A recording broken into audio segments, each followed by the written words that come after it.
la monarca británica que más tiempo estuvo en el trono. Madre de 9 hijos, abuela de Europa y emperatriz de la India, la reina Victoria gobernó en un siglo de revolución, turbulencias que sacaron del trono a otros monarcas europeos, mientras que Victoria siguió reinando. Sin embargo, Victoria, la cabeza visible del imperio, fue siempre una mujer que formó relaciones íntimas con los que la rodeaban. Algunas convencionales, otras no tanto. Pero quizás una de las amistades más duraderas de la reina fue su pluma. Fue una de las diaristas más fructíferas del siglo XIX. Desde su infancia hasta la viudez, guardó sus pensamientos en papel. Asuntos de Estado, chismes de la familia, cosas cotidianas, diplomacia y muerte. Sus pensamientos sobre todo y sobre todos. Una persona concisa, a menudo indignada, de alma romántica, que volcó sus emociones en el papel. Sus más allegados temían que esas opiniones escritas pudieran escapar y causar estragos. La pobre mujer es mental y físicamente esclava de su marido. Eso siempre se me atraganta.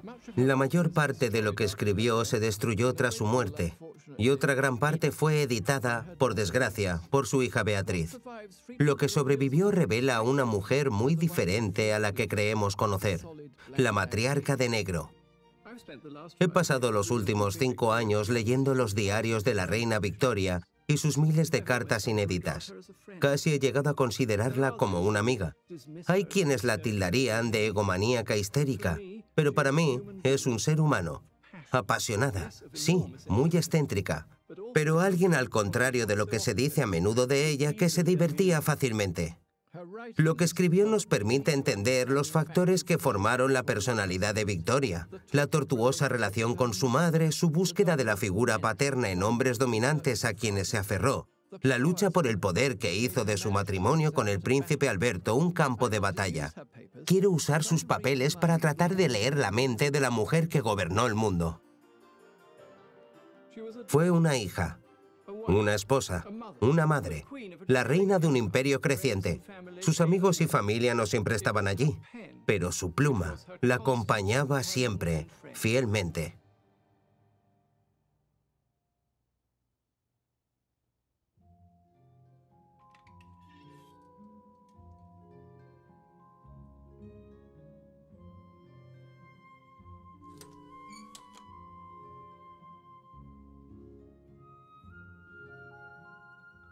A pesar de gobernar la nación más poderosa del mundo durante su reinado, la reina Victoria siempre sacó tiempo para su diario. Le dio un uso terapéutico para plasmar sus más profundos pensamientos. Por eso es mucho más que una simple colección de eventos. Parte de sus escritos se conservan en el Archivo Real del Castillo de Windsor. Oliver Urquhart Irving es el bibliotecario. No es fácil descifrar su caligrafía, pero vale la pena. Aquí, de viuda, recuerda tiempos felices con el príncipe Alberto. Ah, mira aquí. 27 de diciembre de 1860 en Windsor. Mi ángel siempre lo conducía desde atrás, sentado a horcajadas con sus botas grandes y su abrigo forrado de piel, guantes de piel, y le gustaba mucho. Y era tan bonito. Sí, es un pasaje conmovedor porque está al principio de su desconsuelo, escribiendo recuerdos felices. El avanzar silencioso del trineo. Parece casi una novela rusa, ¿no? Si los escritos de Victoria se encuadernaran en una colección, ocuparían unos 700 volúmenes, más de 50 millones de palabras. El volumen es colosal, ¿verdad? Sí, el volumen de sus cartas, de sus escritos, es colosal. Podríamos encontrar sus escritos en casi cualquier archivo del mundo, y en archivos personales y privados. Desde luego, y sobre todo su diario es enorme. Sí, desde luego. Desde que adquirió este hábito, quizás gracias a su madre, de escribir un diario fue algo de por vida. Tenemos mucha suerte de que escribiera un diario. Nos da un punto de vista vívido y honesto de su vida. Es un gran hallazgo. Claro, los volúmenes posteriores los escribió la princesa Beatriz, no Victoria. Victoria nunca tuvo miedo de decir lo que pensaba, y no sabemos si hubiera querido modificar sus diarios. Oliver, sin embargo, cree que sí. ¿Por qué copió la princesa Beatriz los diarios de su madre en vez de dejarlos como estaban? Le pidió que... ¿Quién? Su madre. Recuerda que la reina Victoria no escribió sus diarios pensando en dejarlos para la posteridad. Hacia el final, probablemente, se dio cuenta de que sería bueno modificar algunas cosas para no ofender a miembros de la familia o a otros. Cosas que inicialmente la reina Victoria escribió con total libertad. El dulzor y lo picante de lo que sobrevivió hace que queramos saber qué es lo que Beatriz recortó. ¿Qué más decía, por ejemplo, de la tirante relación entre la reina y su madre? Las dinámicas de esa primera relación de Victoria tuvo un profundo efecto a lo largo de su vida. Se dice que la muerte del príncipe Alberto en 1861 fue la mayor tragedia en la vida de Victoria, pero no fue la primera. La muerte de su madre, 9 meses antes, generó un tsunami de emociones que avivó un intenso conflicto interior. Es terrible. Terrible pensar que nunca volveremos a ver esa cara tan cariñosa. Me asustan los ataques de tristeza, a veces son insoportables. Al escribir estas cariñosas palabras, Victoria estaba reescribiendo su propia historia. Desde muy joven detestaba a su madre, la duquesa de Kent. Ya en el trono, la rechazó e hizo que la expulsaran de la corte. Casi no se hablaron durante años. Pero cuando su madre murió en marzo de 1861, Victoria de repente se dio cuenta de lo que había perdido. Como hacen muchos hijos cuando sus padres van a morir, Victoria contempló los efectos personales de su madre. Encontró unas notas escritas papel rosa que había escrito a Victoria de pequeña y que guardaba bajo su almohada. Mi queridísima Victoria, déjame que te diga unas palabras antes de que cierres tus ojitos. Este año está a punto de terminar. Demos gracias a Dios Todopoderoso por las muchas bendiciones recibidas este año. No es difícil de imaginar el shock de Victoria al leer estas notas como adulta después de fallecer su madre. A raíz de su distanciamiento, Victoria se había convencido a sí misma de que su madre no había sido amable y de que tuvo una infancia infeliz. Pero aquí estaba la evidencia tangible de que su madre la había adorado y de que había habido muchos tiempos felices en su infancia.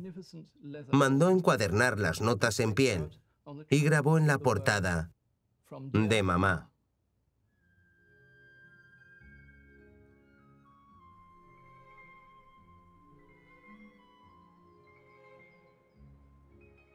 Nació en mayo de 1819 en el Palacio de Kensington, pero era como si fuera Alemania.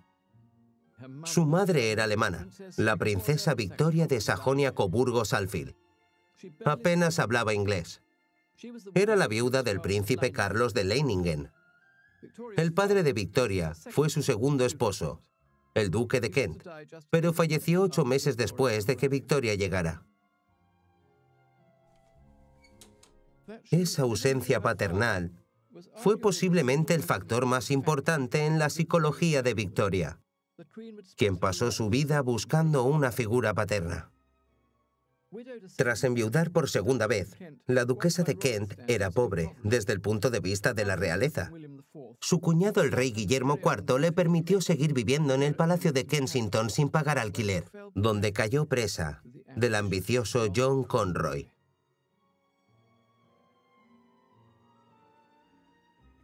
La historiadora Kate Williams ha descrito lo que sucedió en el Palacio de Kensington. Necesitaba a alguien en quien apoyarse y Conroy vio el vacío y se aprovechó para llenar ese espacio y casi llegó al punto de proclamarse rey. Para la joven Victoria, que buscaba un padre cariñoso, Conroy el conspirador fue un desastre. En sus diarios ya de adulta lo pinta como el malo de la película y pinta su infancia como miserable. Tuve una infancia muy triste, sin hermanos ni hermanas, sin un padre, sin ni siquiera una relación agradable, íntima o confidencial con mi madre. Estas palabras, escritas de adulta, pintan un cuadro bastante sombrío. Pero la verdad tenía más matices. Sí, fue una pobre niña sin padre que buscó la atención masculina el resto de su vida. Sí, John Conroy era un abusón y manipulador. Sí, la duquesa de Kent era un poco ingenua. Y entre los dos, la duquesa y John Conroy, diseñaron lo que denominaron el sistema Kensington. La aislaron totalmente de la corte y aquí, en el Palacio de Kensington, nunca permitieron que la niña estuviera sola. Compartía el dormitorio con su madre. Jamás comió nada que no se hubiera probado antes. No le permitían acercarse a esta escalera si no iba acompañada. El sistema Kensington fue una manera que la duquesa y John Conroy, sobre todo él, querían controlar a Victoria. Creían que cuando llegara al trono, a los 12 o 13 la podrían controlar. Y se piensa que Conroy fue quien ideó el sistema. La duquesa de Kent estaba en una situación muy abrumadora. No estaba en su país. Sabía que la familia real la odiaba. Apenas podía hablar inglés. Cuando llegó Conroy dijo, «Esta va a ser mi oportunidad». Así que Victoria, esta niñita rechoncha de mejillas sonrosadas, tan pequeña, se convirtió en el pasaporte a la gloria, las riquezas a la majestuosidad. Fue un régimen opresivo. Pero aunque Victoria diga en sus diarios que tuvo una infancia solitaria, debemos recordar que tendía a interpretar su propia historia. Deirdre Murphy es conservadora de la exhibición Victoria al Descubierto en el Palacio de Kensington. Esta es la habitación en la que supuestamente nació Victoria. ¿Oh, nació aquí? Sí, nació en esta habitación. ¿Una de sus casas de muñecas? Sí, de finales de la década de 1820. ¿Y tenía muchas muñecas? Tenía muchas muñecas. Las hizo ella misma con su gobernanta, la baronesa Letzen, y se divertían mucho vistiéndolas. Tenían animales. Tenía un King Charles Spaniel precioso llamado Dash. Jugaba con él en el jardín y de vez en cuando lo vestía con disfraces. En verdad tuvo una infancia bastante feliz, pero al pensar en ella, dijo que era infeliz. Y me pregunto, ¿crees que fue el acoso de Conroy de joven lo que hizo que tuviera esa impresión?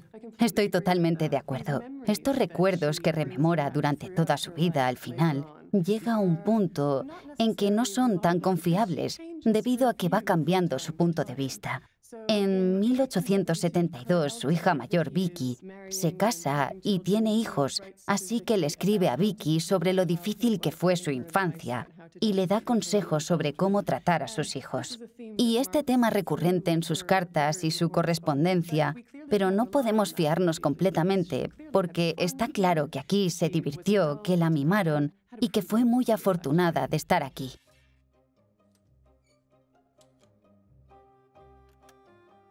A las 6:30 fuimos a ver la obra en Drury Lane. Era El Rey Juan, la tragedia de Shakespeare. Los personajes principales eran el Rey Juan y el señor Macready. Una actuación preciosa. Llegamos al comienzo y nos quedamos hasta que terminó todo. Lo pasé muy bien.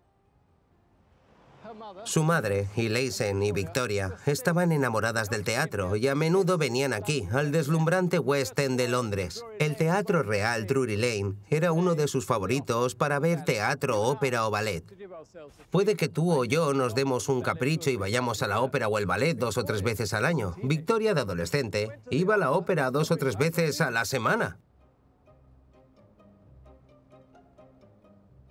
La familia de Victoria gobernó en tiempos turbulentos. Su tío, el rey Guillermo IV, fue el último monarca en nombrar a su propio primer ministro desafiando el Parlamento. El pueblo exigía cambios en el corrupto sistema electoral y las reformas de 1832 no hicieron mucho para disipar el clima de revolución en el ambiente.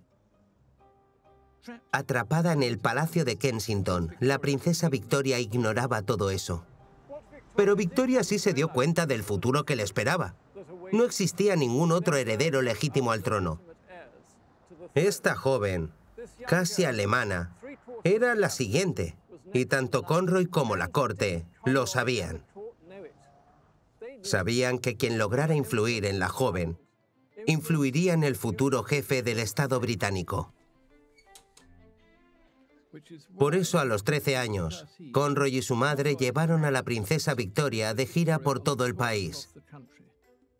Pensaban que, para que la monarquía sobreviviera, tenían que ser más visibles. Lejos del claustrofóbico ambiente de Kensington, Victoria se expuso al mundo exterior, un mundo de cambio industrial y crecientes disturbios. En vez de estar recogida en su habitación, con sus muñecas, ahora estaba contemplando los rostros de los pobres, sucios por el humo y el hollín. Y escribió sobre sus experiencias en su diario. Su madre, quien se lo dio, también lo leía. Acabamos de pasar por un pueblo donde están todas las minas de carbón y en muchos sitios se ve el brillo del fuego en los motores. Hombres, mujeres, niños, campos y casas, todo está negro. La profesora Jane Ridley ha escrito La vida de la reina. Es muy interesante. Le hicieron hacer varias giras por Inglaterra, que lo odiaba, y estaba bajo una presión extrema.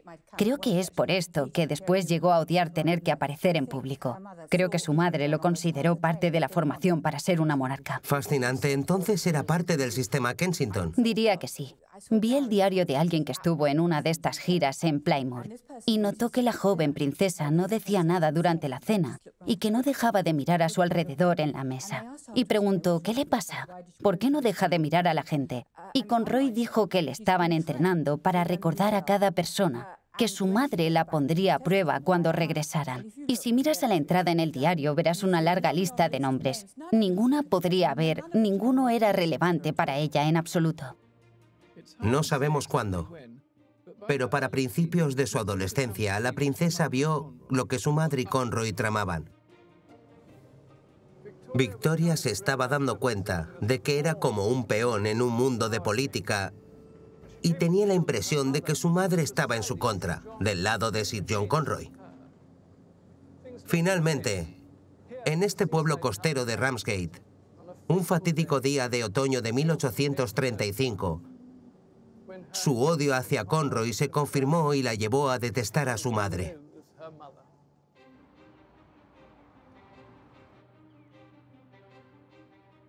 Ocurrió después de una gira por el norte. Victoria estaba agotada y no se encontraba bien cuando llegaron al Hotel Albion. Le dolía mucho la garganta y se puso más enferma. El médico vino, la vio y dijo que estaba bien. Su madre se negó a creerla. Pensó que estaba exagerando. Conroy dijo que estaba fingiendo y la situación duró varios días, mientras que Victoria empeoraba seriamente. Aquí, donde se está construyendo un hotel de diseño, yacía Victoria en cama, en sus horas bajas. John Conroy aprovechó la oportunidad. Con poca maña, irrumpió en su habitación e intentó que firmara la renuncia a sus futuros poderes como reina. Él quería una regencia, con la duquesa de Kent gobernando en lugar de Victoria. Y por supuesto, John Conroy gobernando a la duquesa. Aun estando enferma, y a sus 16 años, con el respaldo de su gobernanta Louise Leeson, rechazó a Conroy. Al parecer, Sir John llegó prácticamente a las manos. Resistí a pesar de estar enferma y de su dureza. Solo mi querida Leeson me ayudó. Desde entonces, Victoria solo esperaba cumplir los 18 y librarse de la influencia de Conroy y de su madre. Empezó a olvidar su infancia feliz y a recordar solo las cosas tristes. Lo que ocurrió en Ramsgate envenenó sus recuerdos de infancia y alimentó el resentimiento hacia su madre. Había nacido el mito de la infancia totalmente infeliz. Pero Victoria tenía algo más, un sentido del destino. Sabía que el tío Guillermo no iba a vivir por mucho más tiempo. El rey tuvo 12 hijos, pero no quedaba ningún heredero legítimo. En junio de 1837 murió de un infarto mientras dormía. La madre de Victoria fue a despertarla. Salí de la cama y fui a mi sala de espera, vestida solo con mi camisón. Sola y los vi. Arrodillados ante ella, el arzobispo de Canterbury y el Lord Chamberlain eran ahora sus súbditos. Victoria, más alemana que británica, era ahora la reina. Estaba dispuesta a aceptar su papel. La supervivencia de la mismísima monarquía dependía de ella. Soy muy joven y tal vez inexperta en muchos aspectos, aunque no en todos. Pero estoy segura de que muy pocos superan mi buena voluntad o mi deseo de hacer lo correcto y adecuado. Victoria ya no estaba bajo el sistema Kensington y todo lo que éste representaba. Pero solo tenía 18 años y necesitaría ayuda para ser jefe de Estado. Por suerte, la ayuda estaba en camino, de la mano de otra persona que también necesitaba compañía. El primer ministro liberal, Lord Melbourne.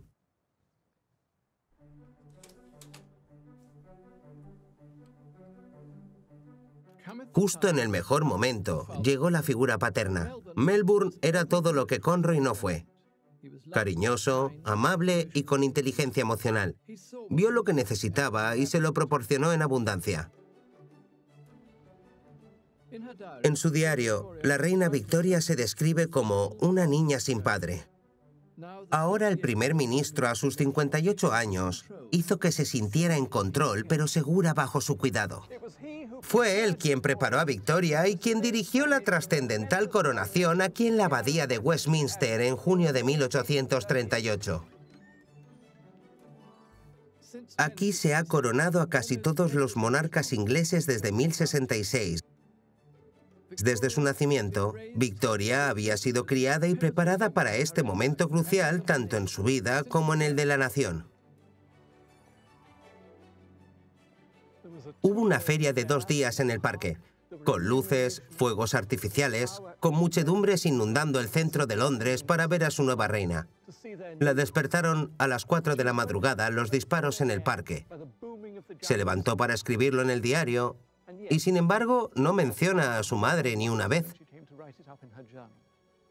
La figura central de Victoria en el día de su coronación fue Lord M.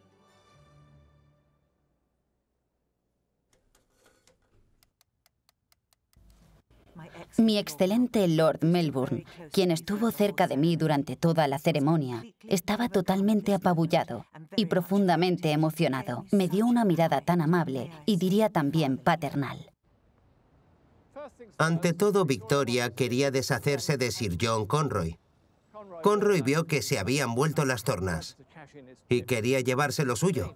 Dijo que Victoria le había ofrecido en privado la enorme pensión de 3.000 libras al año y un título inglés. Melbourne no se lo creyó, pero le ofreció a Conroy un título irlandés que él rechazó. La influencia de Conroy había llegado a su fin.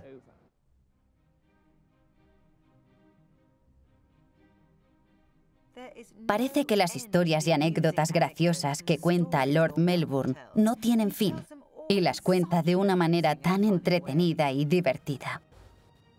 La amistad apasionada que surgió entre ellos proporcionó a la reina la seguridad que anhelaba, y a Melbourne, que se recuperaba de un matrimonio destrozado, alguien a quien cuidar.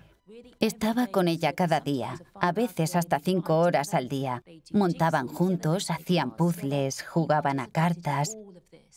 Él participaba en todo esto y al estar constantemente al lado de la reina, llegó a ganar gran influencia y poder. Y básicamente podía decirle a ella cuál era su papel. Consiguió algo que mucha gente envidiaba en gran manera. Su educación empezó aquí. Sus diarios están llenos de conversaciones con Lord M. Hablaban de todo, desde historia francesa hasta Shakespeare. Desde matrimonios interraciales hasta los chismes de la sociedad liberal. No fue simplemente una iniciación a la política lo que hizo Lord M, sino a la vida misma. Algo que favoreció su relación con Melbourne fue una afable debilidad de la reina, su debilidad por hombres que la hacían reír. La reina coqueta, amante de las diversiones, emerge de entre las páginas. Le pregunté a Lord M si le gustaba mi vestido. Dijo que era muy bonito y que me quedaba muy bien. Le dije que me había bañado, cosa que casi nunca hace, y que quería rodar por el césped cuando estaba en el jardín, lo que le hizo reír. De joven había sido muy atractivo, y todavía lo es muy simpático. Conoce a todo el mundo. Se encarga no solo de educar a la joven reina, sino de ser a la práctica su secretario privado. Los diarios de los años Melbourne son fascinantes porque escribe todo lo que él dijo. Melbourne, más que nadie, la convierte en una reina británica. Políticamente hablando, la relación entre la reina Victoria y Lord Melbourne no tenía ninguna importancia. Lord M no entendía para nada los tiempos en que vivía. Y mientras los dos pasaban el tiempo riendo y montando, el país se sumía en la inquietud. Grandes disturbios han vuelto a estallar en Birmingham. Han quemado y saqueado casas, algo que él, Lord M, se temía. Melbourne protegió a Victoria, pero era imposible ignorar el movimiento para la emancipación de la clase obrera que produjo la Carta del Pueblo. Había problemas con el comercio de azúcar y luego, en 1839, una derrota en el Parlamento sobre la independencia de Irlanda obligó a Melbourne a renunciar. Se había sentido segura, protegida y muy querida. Ahora se sentía sola, desprotegida, casi como si él hubiera muerto. Se ha ido mi felicidad. Esa vida feliz y pacífica destruida. Y mi queridísimo Lord Melbourne ya no es mi ministro. Quien reemplazó al primer ministro fue el conservador Sir Robert Peel, sin encanto, sin sentido del humor e incapaz de coquetear. El encanto de Lord M le dio poder sobre Victoria.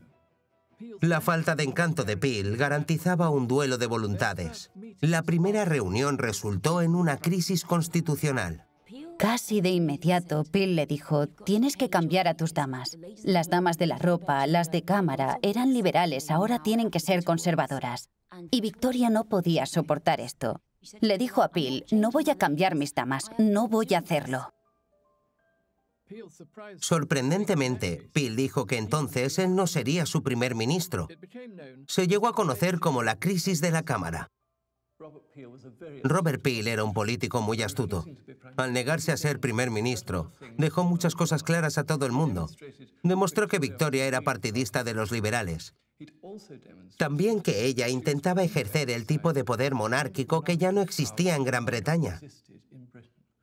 Fue la última vez que un monarca británico desafió públicamente a un representante político. Aunque se sintió victoriosa, su intransigencia reveló su inmadurez. Quedó claro que había antepuesto sus necesidades egoístas a las del Parlamento y resultó en grandes complicaciones. La negativa de Peel generó un vacío. Melbourne se vio obligado a regresar como primer ministro de un débil gobierno liberal que solo duró 2 años más. La rabieta de una joven había sacudido el sistema político, un tipo de comportamiento que una madre más sabia habría podido modificar si hubiera estado más presente en la vida de Victoria. La duquesa estaba ahora entre bastidores, pero seguía planeando en silencio el futuro de su hija y el suyo propio. Lo que todo el mundo se preguntaba era con quién se casaría la joven reina. Y había 3 opciones mayormente. Podía casarse con su primo en Inglaterra, Jorge, duque de Cambridge, que era un soldado de su edad. Siempre fueron íntimos amigos. Pero Jorge solía decir descortésmente que jamás se casaría con la pequeña y poco atractiva Victoria. Guillermo IV habría querido que se casara con la familia real holandesa, pero Victoria no quería. Los 2 príncipes disponibles eran un par de zoquetes. Y la tercera opción, que gustaba a su madre y al tío Leopoldo, rey belga. Y era que formara una alianza política con su primo Coburgo, el príncipe Alberto. Desde 1714, la familia real inglesa, Hanoverian, había sido alemana. Victoria era descendiente de esa familia, pero su madre era de otra línea, la Sajonia-Coburgo-Gothas, igual que Alberto. Vieron en este matrimonio una oportunidad para que la familia controlara el trono de Gran Bretaña. Se conocieron de adolescentes. El príncipe Alberto, de 17 años, y su hermano Ernesto conocieron a Victoria en una reunión familiar en Inglaterra. Ernesto era más alto y más divertido. La doctora Carina Urbach es biógrafa de la reina Victoria. La primera vez que vino fue con su hermano Ernesto, y ella pensó que Ernesto era más interesante porque era el más animado y divertido. Pero cuando se encontraron por segunda vez, claro, él se había convertido en un hombre muy atractivo y fue una decisión muy hormonal la de casarse con él. En el otoño de 1839, el príncipe de ojos brillantes, con 19 años, vino de visita desde Alemania. Victoria, 3 meses mayor y unos 30 centímetros más baja que él, quedó totalmente encandilada. Alberto es realmente encantador. Es tan apuesto, qué ojos azules tan bonitos, una nariz exquisita y una boca tan hermosa, con bigotes delicados y patillas muy, muy finas. Una figura bella, ancho de espaldas y una cintura fina. Mi corazón no para de latir. Sabiendo ahora todo lo que estaba en juego en ese encuentro, es asombroso ver la inocencia de las emociones de Victoria cuando se fijó en el joven Alberto. Estaban destinados a convertirse en los abuelos de Europa, una de las parejas más famosas de la historia, pero el camino que les esperaba no iba a ser nada fácil. Victoria era extremadamente vulnerable emocionalmente. Era además la princesa más cotizada de Europa, de todo el mundo. Al enamorarse, inconscientemente, siguió lo que había planeado un gran estratega político, el equivalente del príncipe Alberto a Lord Melbourne. No pretendían conseguir un matrimonio por amor. Claro que Alberto iba a apoyar a su esposa, pero quería influir en ella políticamente. Siguiendo a su propio mentor político, Freiherr Dr. Stockmar de Coburgo, querían establecer la monarquía constitucional y que fuera el principal baluarte contra la revolución en Europa. Y para conseguirlo, lo mejor era casarse con la reina británica y tener una gran familia. Alberto vio este matrimonio como un desafío. Sabía que no iba a ser fácil por lo que le dijo Stockmar antes de partir a Inglaterra la segunda vez. Dijo, ¿eso es lo que quieres? Va a ser una vida difícil, lo sabes. Tendrás que ayudar a esta mujer en apuros. Así es como vendió a Victoria. Alberto era controlador y muy seco, pero desde el principio se enamoraron apasionadamente y físicamente. Mi queridísimo Alberto tocó mi cara con ambas manos y me besó con ternura y dijo, Ich habe dich so lieb, ich kann nicht sagen wie. Te quiero tanto que no puedo decir cuánto. Estaba tan enamorada de él, de su belleza y talento, de cómo tocaba el piano, bailaba y hablaba de su ópera favorita, que poco se daba cuenta de cuánto de su personalidad y su libertad estaba entregándole cuando le pidió que se casara con ella. Y se casaron. Los dos nos acostamos, en la misma cama, claro. Me recosté a su lado, en sus brazos y en su querido seno. Y entonces nos dijimos cosas tiernas que nunca nadie me había dicho. Fue el día más feliz de mi vida. Sin duda había una fuerte atracción sexual. Creo que sí, totalmente. Cuando lees sus diarios te impresiona su sinceridad. Es decir, ella habla de lo guapo que era y lo maravilloso que era que la tocara. Y cosas así.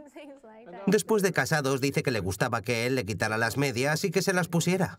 Sí, teniendo intimidad por primera vez. Estaba encantada con él, en sentido físico. Tuvo suerte. Tuvo suerte. La duquesa de Kent no tuvo tanta suerte.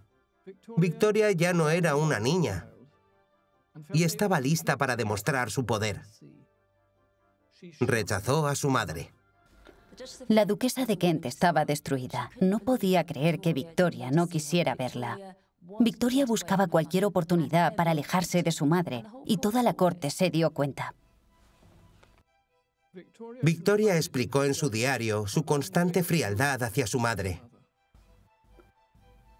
Se ha comentado que después del matrimonio di un beso a la reina madre, pero solo di la mano a mamá, cosa que confirmé. Es desgarrador leer cómo la madre rechazada suplica la aprobación de la hija encallecida. Un año después de la boda de Victoria, su madre le escribió: «Oh, Victoria, ¿por qué eres tan fría e indiferente con tu madre, que te quiere tanto?»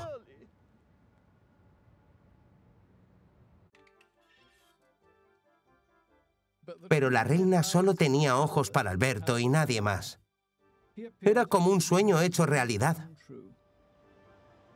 Victoria estaba extasiada.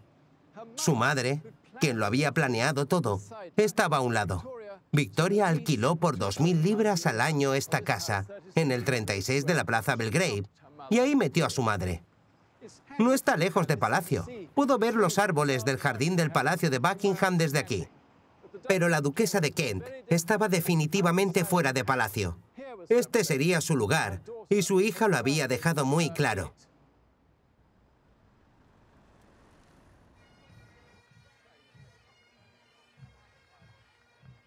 Lo que Victoria quería ahora era tranquilidad, romance y la emocionante compañía de su hombre, su superhombre, el príncipe Alberto.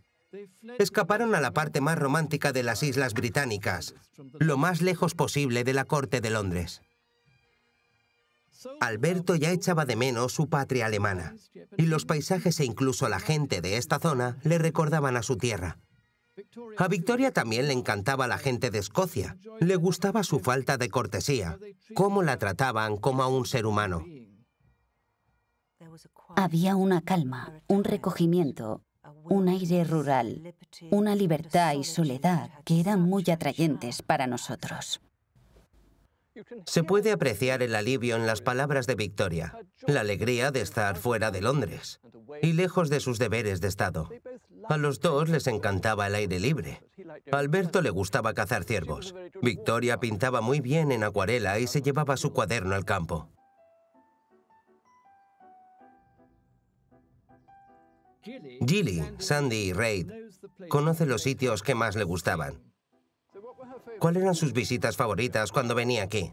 Bueno, sé que le gustaba mucho ir de picnic a Tulloch, esa colina a la derecha. Ese era su lugar favorito. Ella montaba en un pony, de lado, colina arriba. Y Alberto se iba a cazar y le esperaba y tenía el picnic preparado para cuando volviera.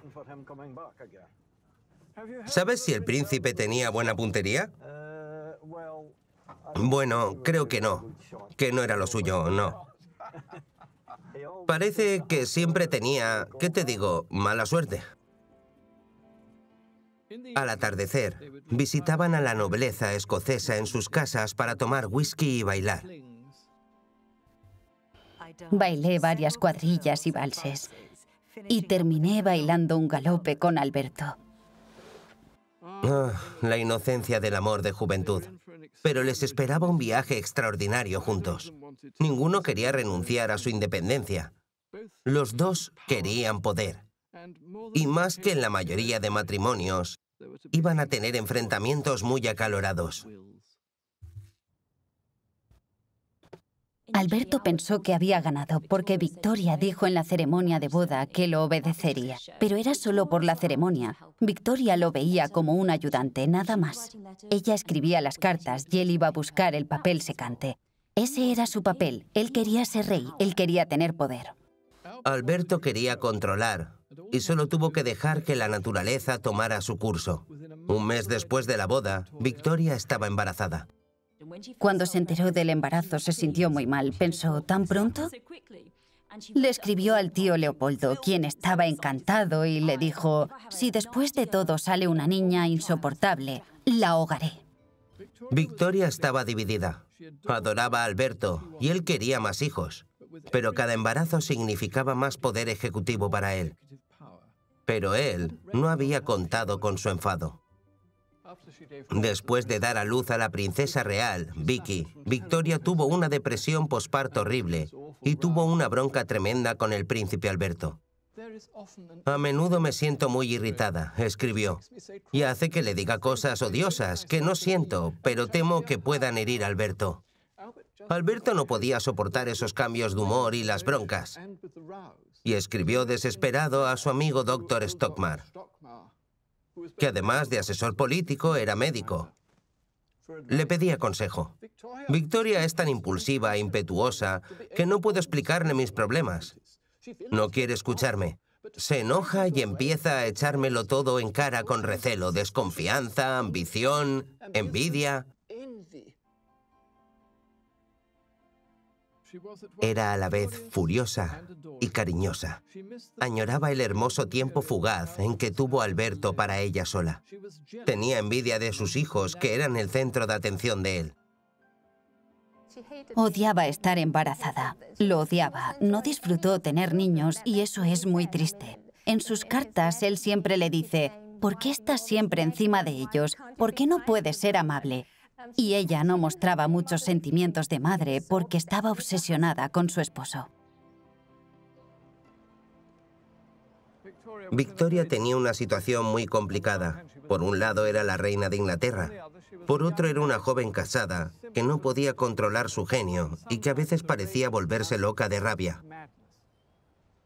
Casada con un hombre frío y controlador que la castigaba si perdía los nervios. Debido a esto se sentía más inadecuada, pero luchó por mejorar.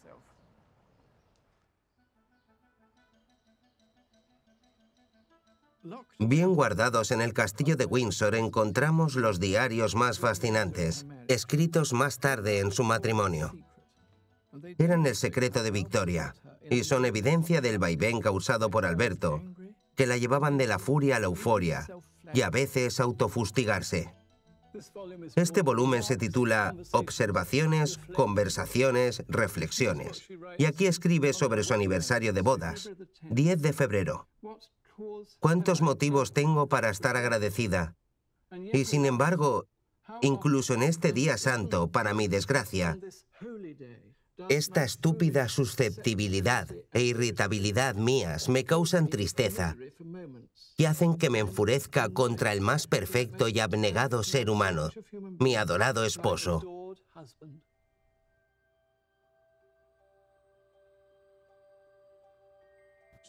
Confiesa estos sentimientos patéticos sobre lo indigna que es y sobre su falta de autocontrol.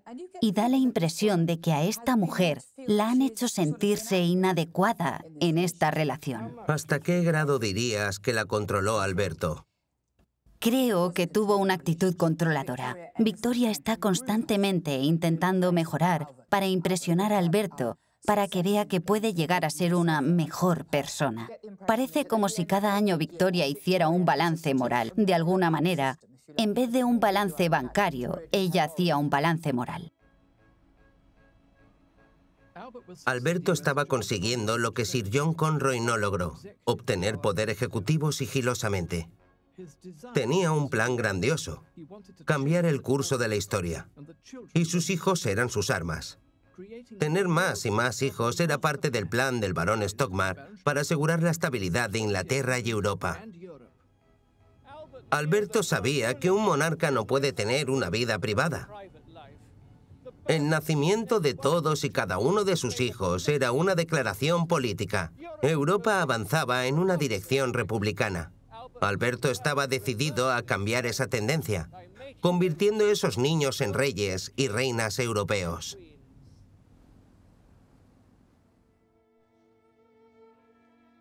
Alberto no quería que lo vieran como el joven de Coburgo, que apenas encajaba en las tradiciones de la Casa Real inglesa.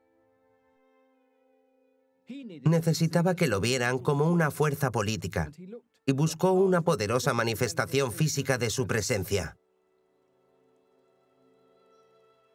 Por eso, en 1845 compró esta finca, Osborne, en la isla de Wight, con vistas al Solent, uno de los lugares más idílicos del sur de Inglaterra. Iba a ser su proyecto. Él lo diseñó. Él lo construyó. Osborne iba a ser la manifestación de los ideales de vida familiar del príncipe Alberto, ideales que la misma reina Victoria apoyó con entusiasmo.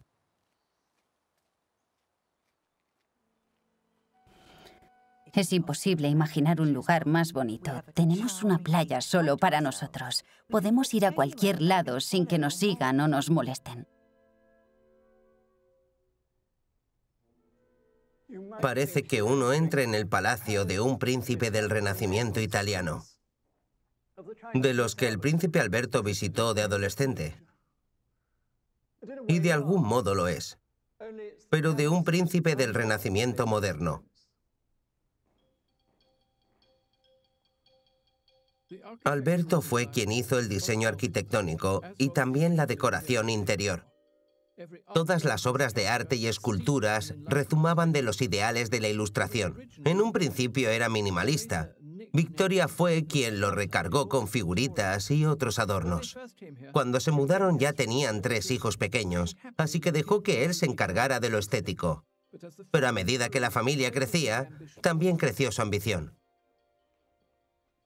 Estos escritorios de la sala de estar de Victoria son un recordatorio de cuánto llegó a depender de su marido.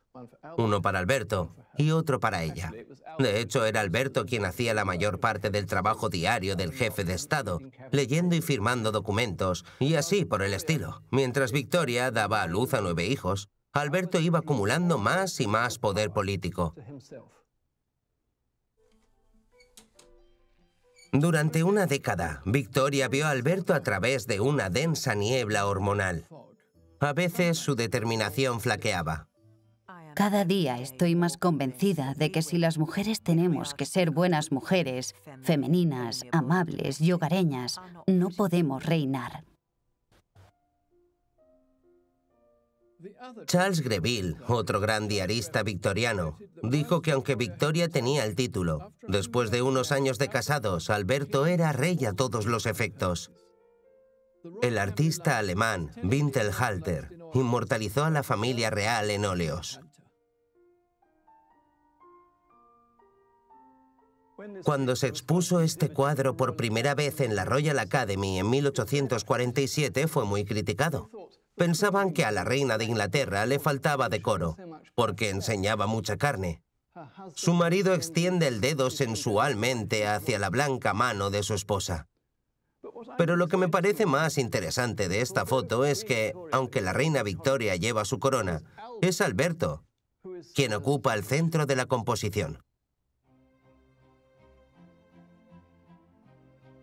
Retrata la felicidad familiar, pero también el éxito de Alberto. Había logrado el objetivo con el que salió de Alemania.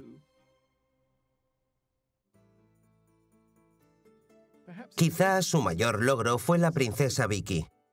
Sin importar qué le acaeciera a Alberto en el futuro, ella continuaría su labor, tal vez incluso controlando a su madre.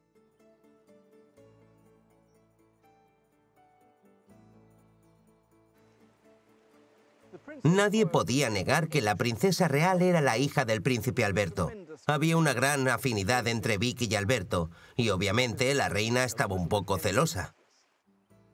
Pero también había algo de orgullo. La familia visitó el castillo de Blair en 1844, cuando se fijaron en una finca en el norte, en Balmoral.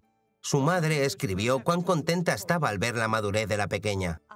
Alberto subió las escaleras conmigo. Yo tenía su brazo y Vicky su mano. Y entre los aplausos de la gente, Vicky se comportó como una personita adulta hasta llegar al carruaje, tranquila, sin nervios ni temor.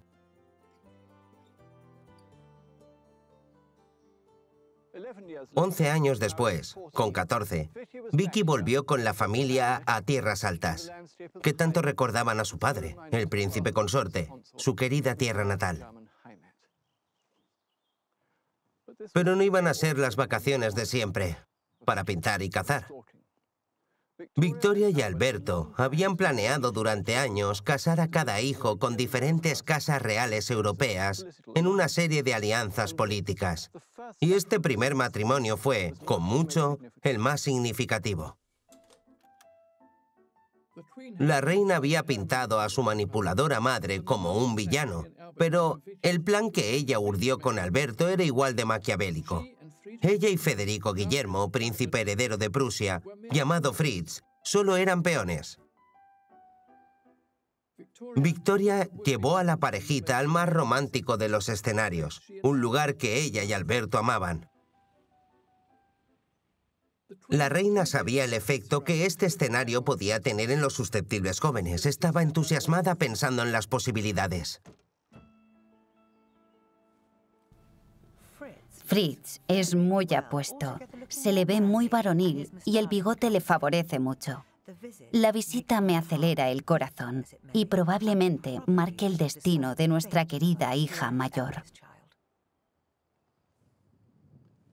Él tenía 23 años y ella 14. Poco más que una niña con su vestido de muselina blanca adornado con cintas rojas. Pero fue el inicio de un romance. Pasearon por las laderas de Craignavan. Le dio una ramita de brezo blanco y allí fue su primer beso. El plan había funcionado. Vicky amaba a Fritz y esa noche corrió a la habitación de su madre para contárselo. Después de haberlo tramado todo, Victoria intentó controlar la situación y convencer a Vicky para que retrasara el matrimonio hasta que tuviera 17 años. La reina Victoria sintió la clásica envidia que las madres sienten cuando una hija pasa de ser niña a ser mujer, sobre todo si la hija estaba muy apegada al padre. Se quejaba del carácter rebelde de Vicky, con sus respuestas cortantes y su falta de autocontrol. Fue un caso típico de ver la paja en el ojo ajeno. Y al acercarse el día de la boda, la reina pasó por el habitual abanico de emociones. Ya no será una niña inocente, será una esposa. Y tal vez para estas fechas, el año que viene, ya sea madre. Se casaron en enero de 1858 y se fueron a Prusia de recién casados. Y así empezó una de las correspondencias más notables de la historia, en la que la monarca de un país trataba de controlar el comportamiento de una princesa heredera de otro, por correo. La reina Victoria le escribió muchas cartas amonestándola. No quería soltarla. Es gracioso que Victoria pensara que todavía podía controlar cómo se comportaba en la corte, si se sentaba o se levantaba, hasta el más pequeño detalle. Sí, era ridículo. Hasta el punto en que las autoridades alemanas escribieron a Londres pidiendo que la reina dejara de bombardear a la princesa heredera con esas horribles cartas. Lo peor ocurrió cuando Vicky escribió para decirle que Fritz iba a ser padre. Si una madre no se alegra de ser abuela, por lo menos finge que se alegra. Pero tener 9 hijos ocasionó una gran tensión psicológica, tanto para Victoria misma como para el matrimonio. Así que en sus cartas a Vicky no se calla nada. Lo que dices del orgullo de dar vida a un alma inmortal está muy bien, pero mejor no digo nada. Creo que en esos momentos nos parecemos más a una vaca o a un perro, cuando nuestra naturaleza se vuelve tan animal y poco estática.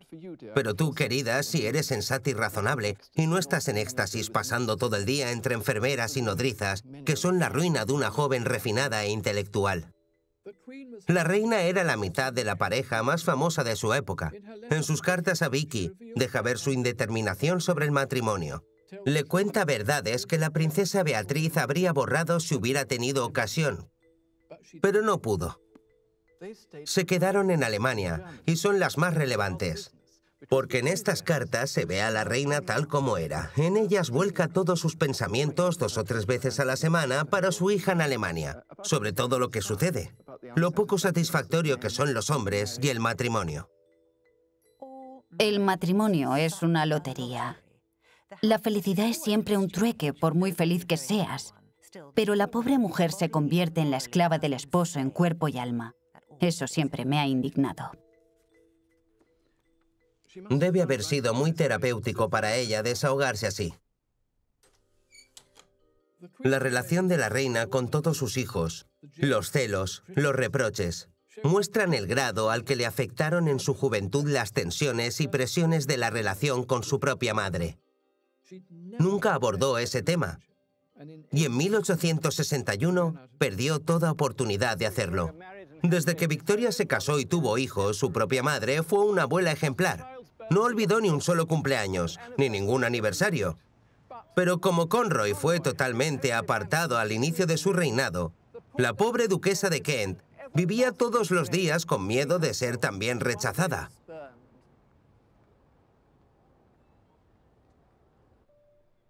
Victoria se había autoconvencido de que lo que cortó el vínculo entre ellas fue la mano dura de su madre, pero se sintió devastada cuando se enteró de que su madre estaba muriendo de cáncer. Creo que nos cayó como un relámpago. Y creo que nunca he sufrido tanto como en esas 4 horas hasta que nos dijeron que estaba mejor. No me había dado cuenta de cuánto la amaba o de cómo mi mismísima existencia parecía ligada a ella. Apenas se habían hablado durante décadas.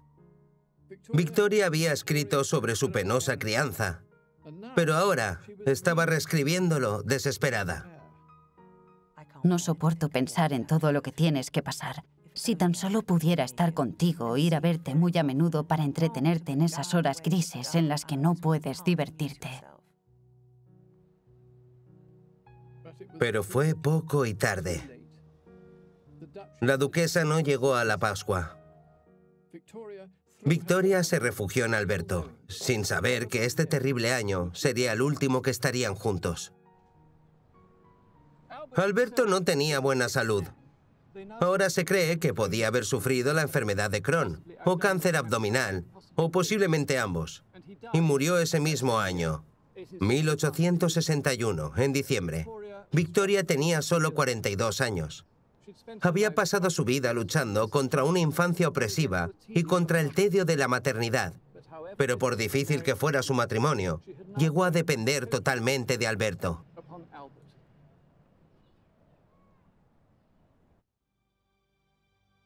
En una carta al tío Leopoldo se lamentó: La pobre niña huérfana se ha convertido en una viuda de 42 años, con el corazón completamente destrozado. Victoria estuvo a menudo al borde de la inestabilidad. Ahora el duelo desencadenó una crisis mental que hizo que algunos asesores se preguntaran si había heredado la famosa locura hanoveriana. Aunque teniendo en cuenta lo dramática que era, el duelo le quedaba bien. 1861 fue su annus horribilis, su peor momento. Lo terminó como huérfana y viuda. Y llegó a forjar su persona. La viuda de Windsor, como se la llegó a conocer, ya no estaba a la sombra de su brillante ángel puritano, Alberto. Así que empezaba un nuevo capítulo sobre cómo se liberó de él, en el que Victoria se encontró sola, pero capaz poco a poco de entablar las más insospechadas amistades a medida que llegó a ser ella misma.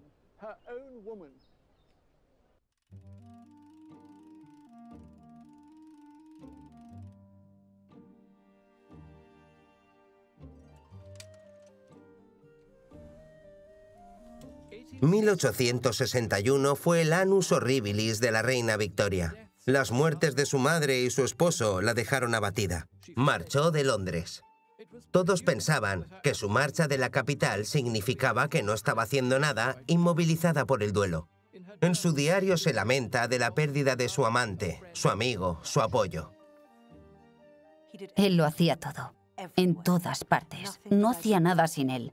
Ni grande ni pequeño. Siempre decía, tengo que preguntarle a Alberto. En su delirio, convirtió al hombre con quien a menudo se enfadaba y se peleaba en un semidios. A sus 42 años, Victoria no se percató de que el matrimonio la había infantilizado. El matrimonio infantiliza a las personas. Victoria dependía de Alberto en absolutamente todo. Por la mañana le preguntaba ¿qué vestido me pongo?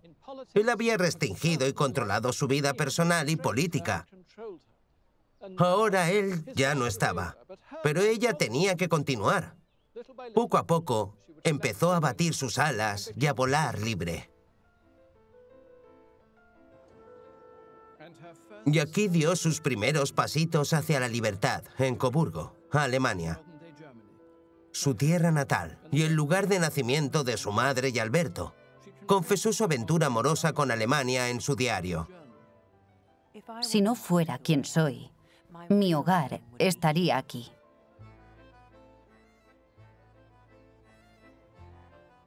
Victoria era 3/4 partes alemana. Idolatraba la tierra y la gente. Hasta el aire olía como Alberto y ella lo respiraba. Cuando regresó a Coburgo, su cuñado, Ernst, hermano de Alberto, quería que se quedara con él en su gran palacio barroco en el centro de la ciudad, Schloss-Ehrenberg. Pero ella prefirió quedarse aquí, en Schloss-Rosenau, un precioso pabellón de caza a unos 8 kilómetros del centro, donde había nacido Alberto, un lugar que guardaba sus recuerdos de infancia, rodeada por el silencio, la montaña y los bosques. Estaba inconsolablemente abatida. Y aquí podemos leer lo que escribió en el libro de visitas en 1862. Victoria Regina, la viuda desconsolada de mi amado Alberto.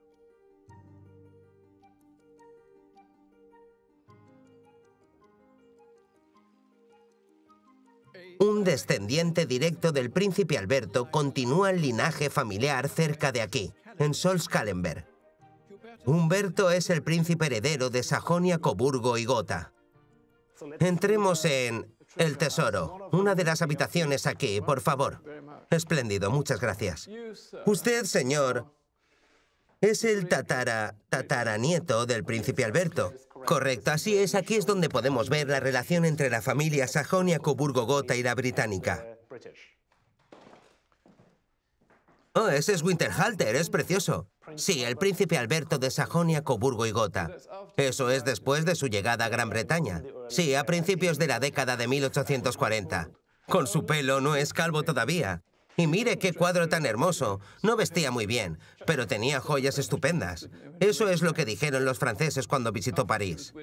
Después de enviudar, se sintió aún más apegada a Alemania, aún más consciente de sus raíces alemanas, y Coburgo fue un lugar muy especial.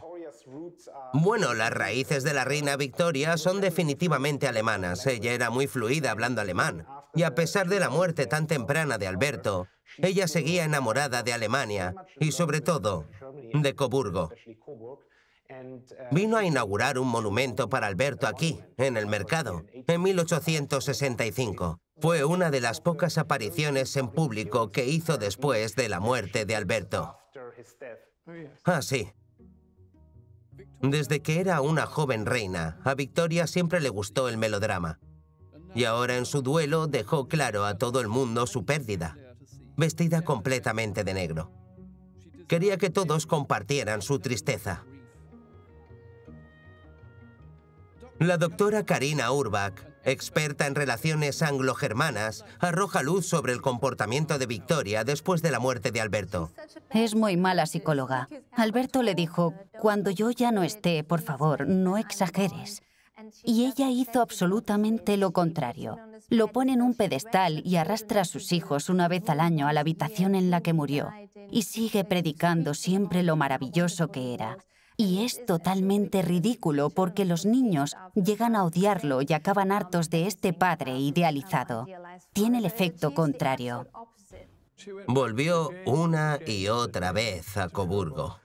Creo que le habría encantado vivir en una casa de campo en Alemania con Alberto. Era su sueño. Y ese era su hogar, ¿no es así? Sí, se relaja porque cuando habla alemán puede ser una persona diferente. Su identidad inglesa es la de una reina, pero en alemán es solo una kleine Frau, como la llama Alberto. Aunque estaba destrozada por el dolor, no era para nada incompetente. Estaba a punto de demostrar su astucia política en Alemania, que por aquel entonces no era el país unificado que conocemos hoy.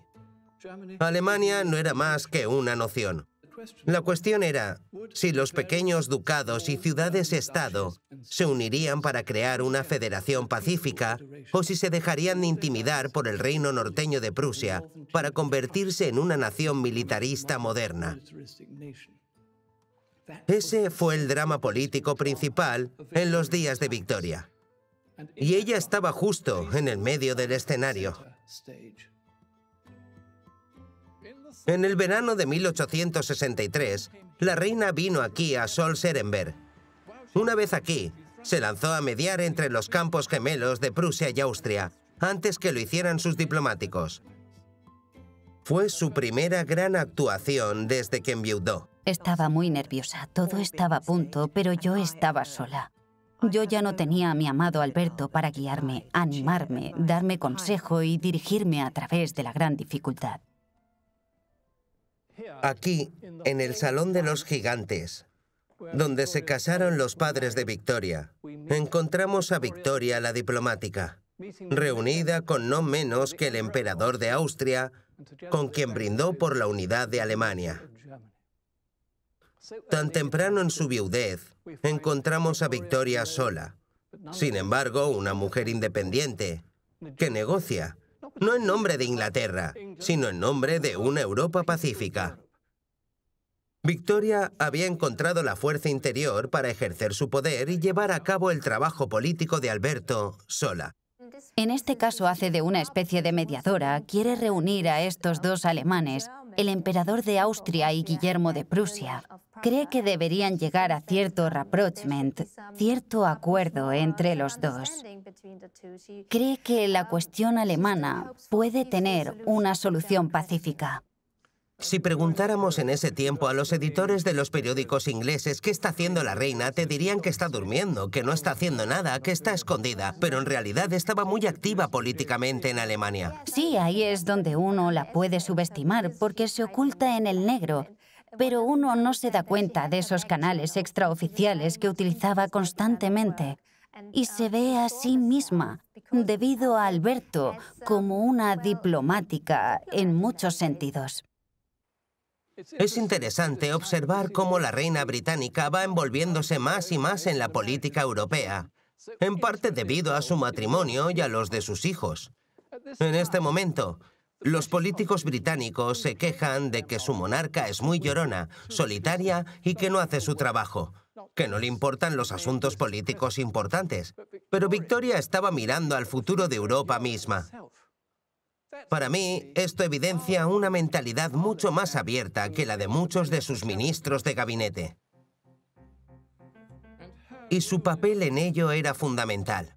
El futuro de Alemania se estaba debatiendo literalmente entre miembros de su propia familia. Con su hija mayor, Vicky, casada con el príncipe heredero de Prusia, y Bertie casado con la princesa de Dinamarca, Victoria estaba en medio de una guerra entre estos estados vecinos. Si por lo menos la esposa de Bertie fuera solo una buena alemana y no danesa, ya no por la influencia en la política, sino por la paz y la armonía de la familia, es terrible tener al pobre chico en el lado equivocado. Lo personal era político para Victoria. Tremendamente alemana, y sin embargo, como a todas las madres, la atormentaba que la familia estuviera en polos políticos opuestos. A medida que demostraba su fuerza en el escenario mundial, luchando en guerras europeas de importancia global, también estaba encontrando la libertad en su vida personal, en el hogar. De jovencita siempre buscó figuras paternas, desde el coqueto Lord Melbourne hasta su ángel Alberto. Ahora tenía otro hombre a su lado. Siento que aquí tengo, y siempre en casa, un alma buena y devota, cuyo único objetivo e interés es servirme, y sabe Dios cuánto necesito que cuiden de mí. Esto es lo que escribió Victoria a sus 45 años sobre un tal Sir John Brown, un sirviente escocés de Alberto, a quien traspasaron de Balmoral a Osborne en 1864 para que cuidara de Victoria.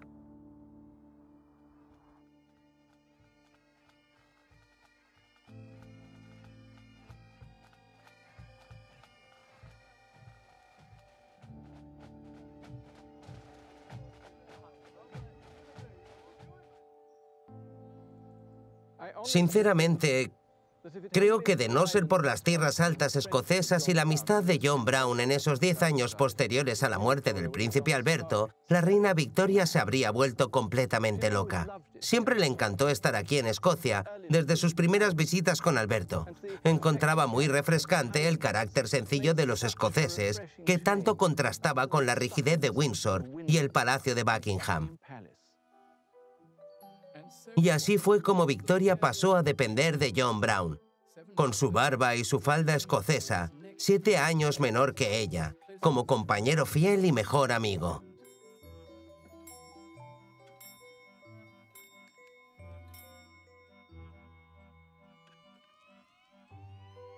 Raymond Lamont Brown es el biógrafo oficial del sirviente escocés.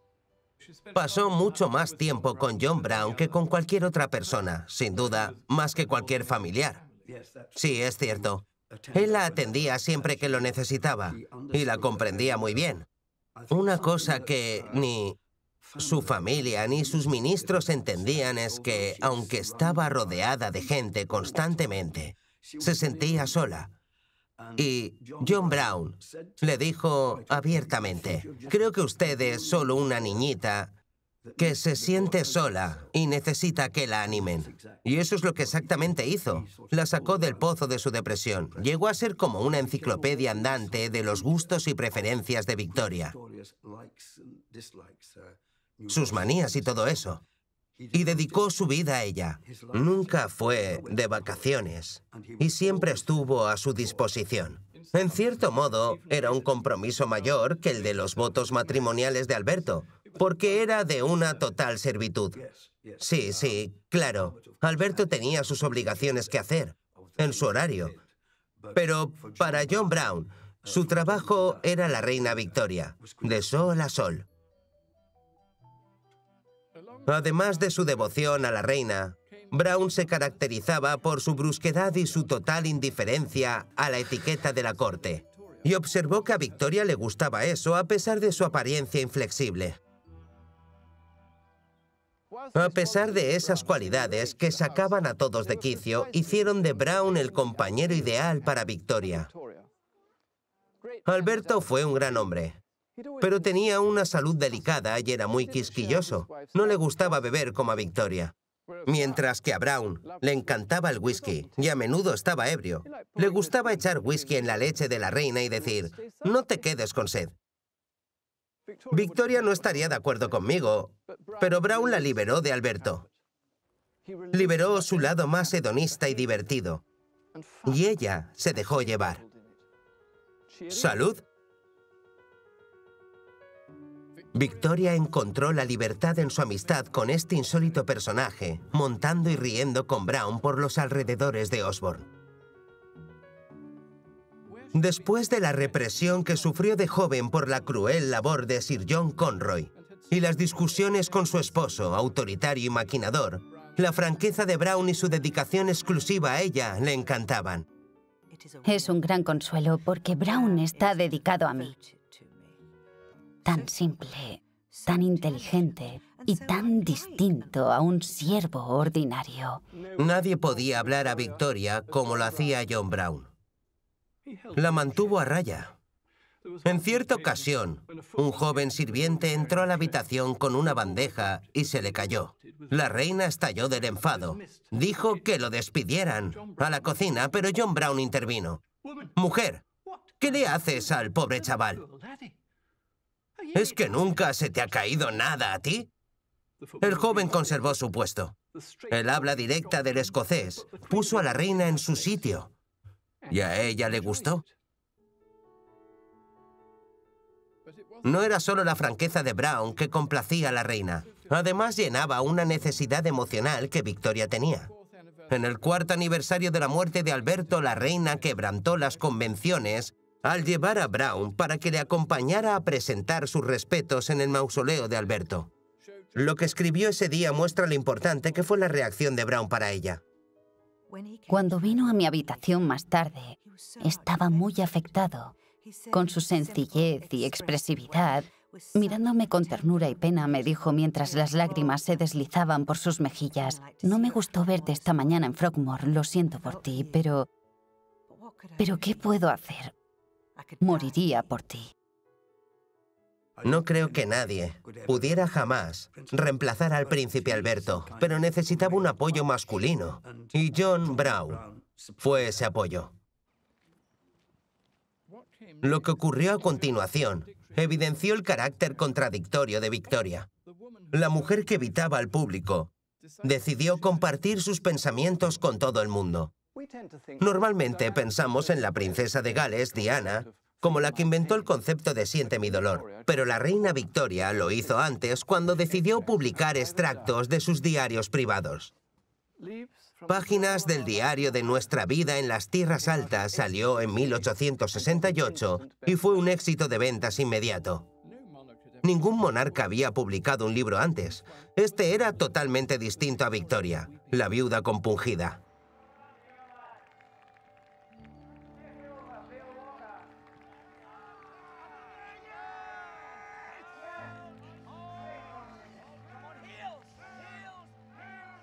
Los diarios relatan sus actividades triviales al aire libre. Disfrutaba eufórica del paisaje, las danzas locales y los juegos anuales de las Tierras Altas. Los juegos comenzaron sobre las 3, escribe. 1, lanzamiento de martillo. 2, lanzamiento de tronco. 3, lanzamiento de piedra. Era impresionante, pero los hombres parecían tener frío. Solo llevaban sus camisas y sus faldas. Corrían fabulosamente. Los diarios no dicen nada del otro mundo. Lo que es absolutamente extraordinario es que se publicaran. Son buenos libros, encuadernados en verde con letras doradas, y enseguida vendieron más de 100.000 copias. Sin embargo, el aparente héroe en estos libros es una persona, John Brown, por supuesto. Pero a sus hijos apenas los mencionó, cosa que no les gustó. Pero parece que Victoria no era consciente de ello. De hecho, hasta escribió a la mayor, Vicky, buscando su aprobación. No has dicho una palabra de mi libro de las Tierras Altas, mi único libro. Pensé que a ti y a Fritz os gustaría. Vicky evitaba el tema, seguramente porque la manera desvergonzada en que su madre veneraba a Brown estaba siendo un escándalo. En Nueva York apareció un panfleto titulado Las piernas de John Brown, no muy refinado, dedicado a esas piernas extraordinarias, llenas de moratones y arañazos. Se ve a la reina examinando la rodilla magullada. ¡Oh, cielos, qué rodilla!, que sale de la falda escocesa de Brown. Lo más gracioso de esto es que mientras se escribía este panfleto en América, la reina estaba escribiendo el tercer volumen de páginas del diario de nuestra vida en las Tierras Altas, que era una biografía de John Brown. La corte y los políticos estaban absolutamente horrorizados y tuvieron que designar a alguien para que le dijera que el libro era totalmente inapropiado. Escogieron al desafortunado joven decano de Windsor, que le dijo a la reina que no era muy buena idea escribir esas memorias de su vida con Brown, que podía malinterpretarse. La reina estalló de ira. No obstante, tomó a pecho el consejo del joven y jamás se volvió a hablar del asunto. Me pregunto si el libro sobrevivió y está en algún archivo de Windsor, o si la princesa Beatriz, la aniquiladora, lo destruyó. Gracias a Beatriz, la hija menor de Victoria, no queda ningún registro en sus voluminosos diarios de su vida con John Brown. Solo nos queda el silencio, ya que sus hijos quisieron borrar de la historia a Brown y cualquier otra cosa inadecuada. Duele mucho pensar que se ocultaran las palabras de tan apasionada escritora y cronista como fue la reina Victoria. Claro, el hecho de ocultarlas consiguió precisamente lo contrario. En vez de hacer que nos olvidáramos de John Brown y Victoria, ha hecho que nos obsesionemos aún más con el tema. Lo que queda claro es que, al favorecer a Brown, Victoria mostró que necesitaba desesperadamente compañerismo sin importar el coste social. Había progresado mucho desde los días en que fue la esposa sumisa de Alberto. Con Brown podía hacer lo que quisiera.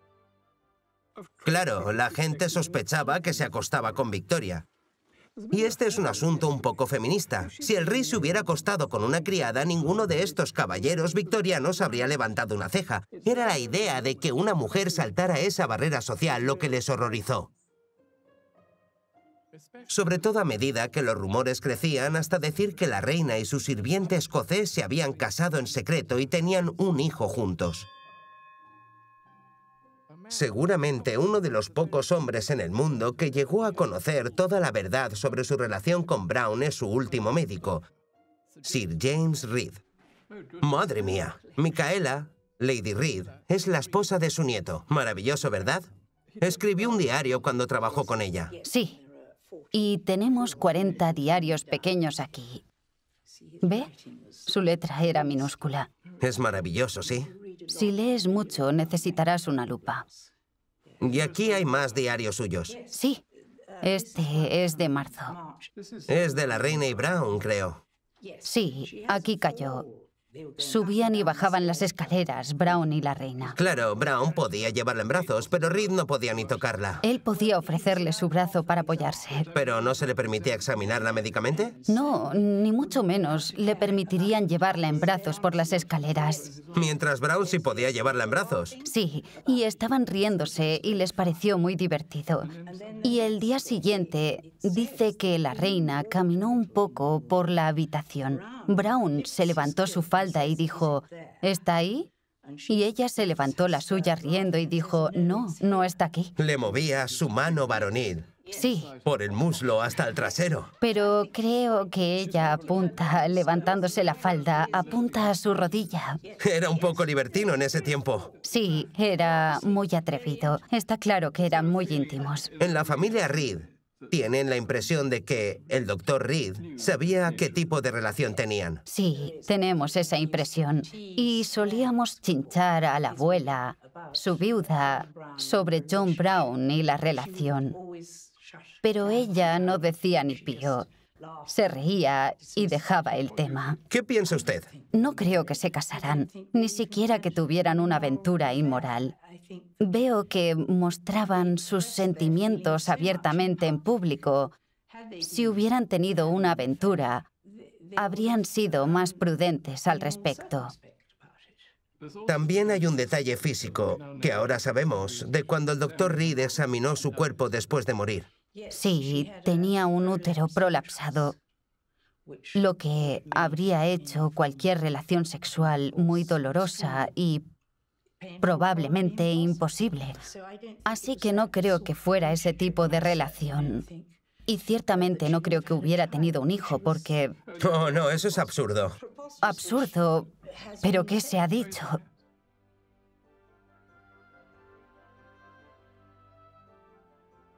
Cuando alguien se entera de que estoy escribiendo sobre la reina Victoria, siempre me preguntan lo mismo. ¿Qué relación hubo entre John Brown y la reina? ¿Fueron amantes? Pero me temo que seguiré siendo escéptico. No es para nada una relación como la que tuvo con Alberto. Era tan abierta sobre cuánto quería a Brown, sobre que quería que la llevara en brazos en público y se riera con ella, que me cuesta creer que fuera un tipo de relación secreta o encubierta. Lo más probable, si tuviera que posicionarme, es que era una relación cariñosa, física, con muchos abrazos, pero no amantes en el sentido literal de la palabra.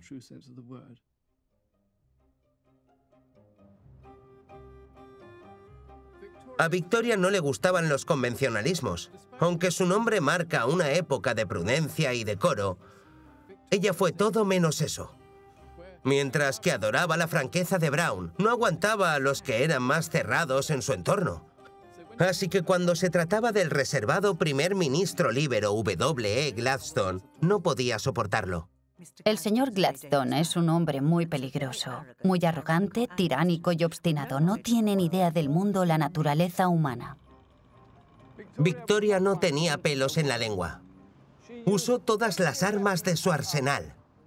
Sus enfermedades psicológicas, enfermedades físicas para combatir lo que consideró ataques de los liberales a la mismísima monarquía. Su odio abierto hacia este intelectual y arisco hombre de Estado demostró lo asertiva que la reina Victoria podía llegar a ser. Gladstone no se sentía a gusto con la reina y, a diferencia de su héroe, el primer ministro Robert Peel, no sabía tratar a las mujeres. 30 años después de su encuentro con Peel, Victoria fue igual de beligerante con Gladstone como lo había sido en su juventud. Por ejemplo, en el verano de 1869, Gladstone y el alcalde de Londres le pidieron a la reina que inaugurara el nuevo puente de Blackfriars. La reina estaba decidida a escaquearse por completo y la controversia se prolongó durante todo el verano y el otoño. Gladstone fue quien aguantó la mayor parte de los berrinches de la reina. Creyó que había expresado claramente que era totalmente imposible para ella inaugurar el puente de Blackfriars. Pero como el señor Gladstone parece que no entiende, ella repetirá su sincero pesar de que no es factible hacer nada parecido durante el caluroso verano. Los republicanos, la prensa e incluso los más monárquicos se preguntaban exactamente lo mismo. Si el país funciona perfectamente cuando la cabeza de Estado pasa la mayor parte del año en Balmoral o en la isla de Wight, ¿para qué necesitamos un monarca?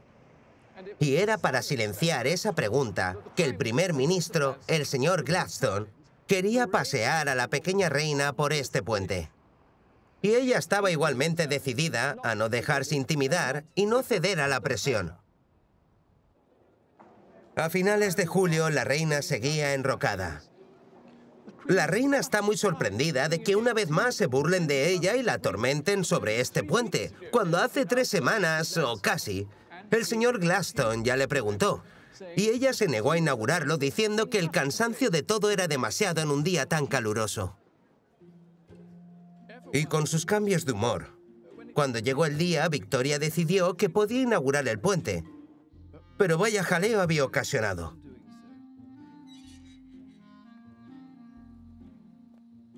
Alguien que a menudo sufría el fuego cruzado entre Gladstone y su reina fue su secretario privado, el coronel Henry Ponsonby.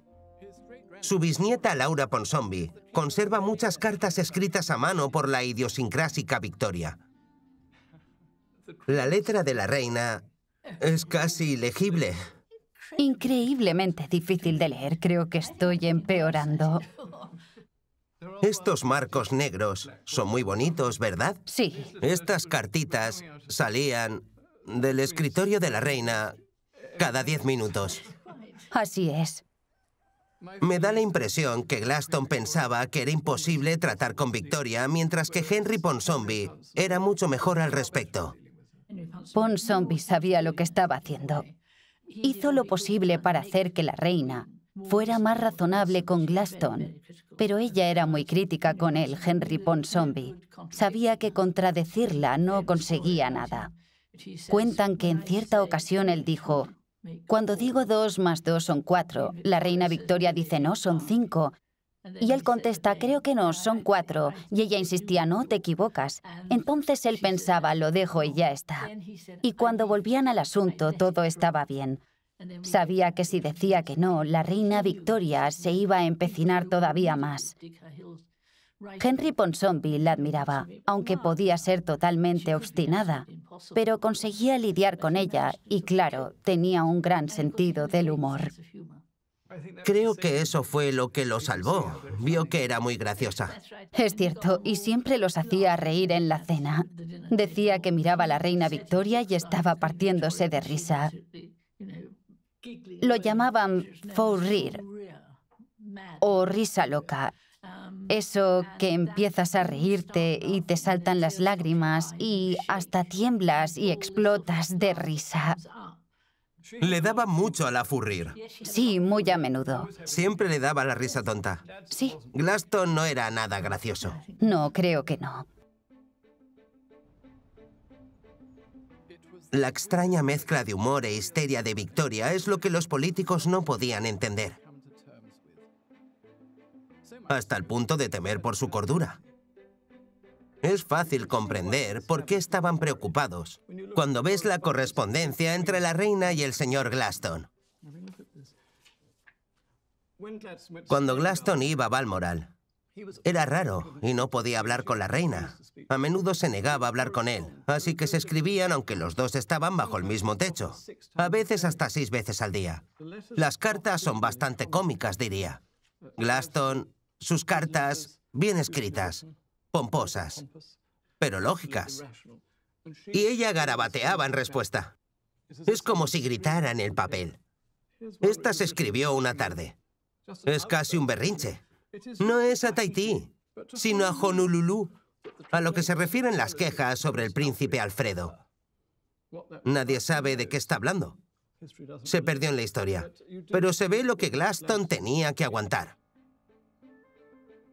Sin necesidad alguna, Victoria le demostró constantemente a su primer ministro que ella era la reina y que él no podía intimidarla para hacer algo en contra de su voluntad. Victoria mantuvo su hostilidad hacia Gladstone hasta su muerte. El patriarca se agarró a su cargo a pesar de los impedimentos por su salud. En etapas, pero fue primer ministro durante 26 años. Creo que lo más vergonzoso que hizo la reina Victoria fue su comportamiento cuando Gladstone presentó su renuncia.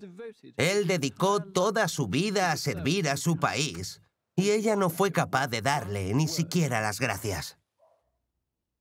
Ella confía en que si disfrutara de paz y tranquilidad con su excelente y devota esposa, con salud y felicidad, su vista mejorará. Le habría otorgado con mucho gusto un título al señor Gladstone, pero la reina sabe que él no lo aceptaría. El declive y la muerte de Gladstone poco afectaron a la reina. Años atrás se encaprichó del oponente político de Gladstone, Benjamin Disraeli, porque coincidía con su política conservadora. Además, sabía cómo hacerla reír. En la casa de Disraeli, en el corazón de Buckinghamshire, el conservador Robert Bundy guarda con gusto los generosos regalos con los que Victoria agasajó a Disraeli. Aquí está el comedor. Tenemos un montón de retratos en la casa que son regalos de la reina y tienen una corona en el marco para que se sepa de quién son. ¿Por si alguien lo dudara? Sí, eso, por si alguien lo dudara. Una visita poco convencional a Hagendene en 1877 reveló la habilidad política de Disraeli y su encanto. Cuando recogió a la reina en la estación de Wycombe, llevó 2 carruajes, uno con caballos más rápidos. Así dio la bienvenida a la reina en el andén. Disraeli, un alto cargo, con reverencias, pompa y solemnidad. Muy teatral. Sí, muy teatral. A la gente le encantó. Subió al carro más rápido y volvió a Hagendene antes que la reina para recibirla exactamente de la misma manera, pero por segunda vez, mientras ella entraba por la puerta principal. ¡Qué detalle! Y recordando que ella era bajita, mandó recortar 5 centímetros de las patas de las sillas del comedor para que sus pies tocaran el suelo. Claro, en una silla normal sus pies estarían colgando. Y le pareció que no era muy apropiado para la monarca. Es muy gracioso. Este es otro regalo de ella, la colección de discursos de Alberto. Es muy interesante porque al principio ella era un poco... A ella no le gustaba en absoluto cuando era solo un miembro de la Cámara. Pero le resultó útil porque, si bien se quejaba de que Gladstone no la trataba bien, Disraeli era todo lo contrario. Le contaba todos los chismes y cotilleos y le escribía 3 o 4 notas cada día desde el Parlamento. Y claro, con un sentido del humor tan marcado, le gustaba que le contara lo que pasaba en el Parlamento y los gabinetes de forma tan graciosa. Sus cartas la hacían reír. ¿A quién tenemos aquí en la chimenea? Una estatuilla de John Brown, que la reina dio a Disraeli. 2 forasteros, en cierto modo. Disraeli era un primer ministro victoriano poco usual y Brown estaba completamente fuera de la esfera social de la reina, y ambos son los más allegados. Es cierto. Tanto Brown como Disraeli le dieron a Victoria la lealtad que siempre buscó, y disfrutó con la interminable atención y adulación de Dizzy. Rezuma poesía, romance y caballerosidad. Cuando se arrodilló para besar mi mano, que sujetó con sus 2 manos, dijo con cariño, lealtad y confianza. Disraeli no solo divertía a Victoria y coqueteaba con ella, también comprendía su lucha emocional en la vida. La profesora Jane Ridley ha escrito biografías sobre Disraeli y sobre la reina Victoria. Disraeli no le trataba como a una tonta. Disraeli la trataba como una especie de reina exótica y maravillosa. La trató de igual a igual. La hacía sentir bien al escribirle esas cartas como confidenciales, en las que le contaba todo y le decía que era su ministro y que juntos gobernaban el país. La hacía sentir bien. Antes tuvo una generación de abuelos terribles, como les llamaba, que la trataban condescendientemente y no la adulaban. Pero Disraeli se arrodilló y la aduló desde el primer momento y a ella le encanta. ¿Y quién no? La gente sonreía al ver el enamoramiento de Victoria y cómo Disraeli lo utilizaba sin vergüenza. La llamó el Hada o la Reina Hada. Le tenía un cariño genuino, pero quería aprovechar la amistad con fines políticos. Gran Bretaña avanzaba hacia un momento en que casi todo hombre adulto podría votar, y muchos políticos temían que esto iniciara un inevitable giro a la izquierda. Disraeli era muy consciente de la situación. Sabía que miles y miles de hombres de las clases media y baja trabajadora eran conservadores. Victoria llegó a ser el mascarón de proa perfecto para el conservadurismo de Disraeli. Sus planes requerían que Victoria fuera un símbolo del poder británico, no solo en casa, sino un símbolo por todas las partes del imperio. Con tremenda astucia política y una gran creatividad, Disraeli proclamó a Victoria la emperatriz de India el 1 de enero de 1877. Estaba encantada con su nuevo título. No dejo de pensar en el gran evento de hoy en Delhi y en toda India, en el que me proclamarán emperatriz de India. Hoy he firmado por primera vez como VRI. Emperatriz de India. Ese nombre le pegaría más a una locomotora o incluso a un cerdito, pero convirtió a Inglaterra en una potencia imperial. India, en todo su exótico esplendor, se sometía al dominio real del Hada. Claro, a la gente sofisticada no le gustó el título, pero Victoria y Disraeli sabían que la gran mayoría de británicos pensaban que el imperio enriquecía a Gran Bretaña. Y por los siguientes 80 años, el imperio fue el orgullo de los conservadores británicos y la envidia de muchos en el extranjero. Igual que usó instintivamente sus habilidades diplomáticas en Alemania tras la muerte de Alberto, Victoria aprovechó la oportunidad de encabezar los planes políticos de Disraeli para galvanizar a las clases británicas bajo un poderoso monarca. Hay algo muy romántico en ser Victoria RI en vez de solo Victoria Regina. Fue una excelente maniobra publicitaria en India. Victoria es muy popular, la ven casi como una diosa, aunque nunca llegó a ir a la India. Tiene un sentido común extraordinario que le permite predecir lo que pasará en la política. Y en relación a la emperatriz de la India, tenía toda la razón, fue un movimiento muy astuto. Muy astuto, ¿verdad? Pero el romance político de la pareja no sería eterno. Disraeli luchó en política hasta el día de su muerte. Victoria lo agasajó hasta el final. Incluso le concedió el título de Lord Beaconsfield. Su muerte la dejó consternada. En este terrible momento, en el que apenas puedo ver a través de mis lágrimas, no puedo escribir en tercera persona. Victoria confesó algo extraordinario a su amiga Lady Waterpark.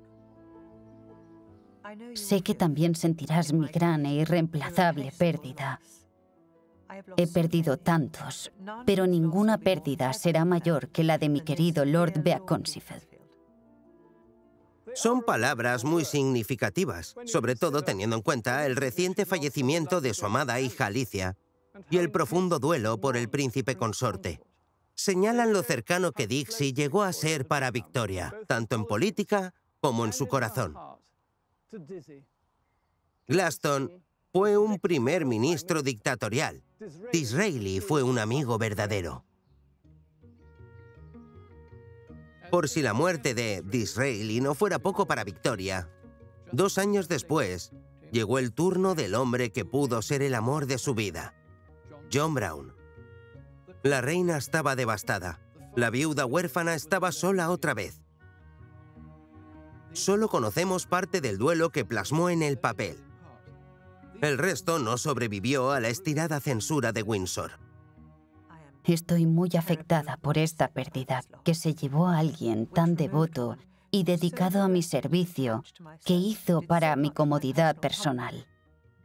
No he perdido solo a un sirviente, sino un amigo de verdad. A pesar de que en su vida pasó del amor al duelo a menudo, Victoria tuvo la extraordinaria fortaleza necesaria para seguir adelante. En vez de dejarse aplastar por su viudez, tuvo las fuerzas para reinventarse. A sus 68 años era una mujer nueva que celebraba su jubileo de oro. La muchedumbre que había desde las puertas del palacio hasta la abadía era enorme. En este día inolvidable, siempre dejará en mí un recuerdo gratificante y conmovedor. Los festejos no terminaron en Londres. Se extendieron por todas las regiones del imperio, hasta la India.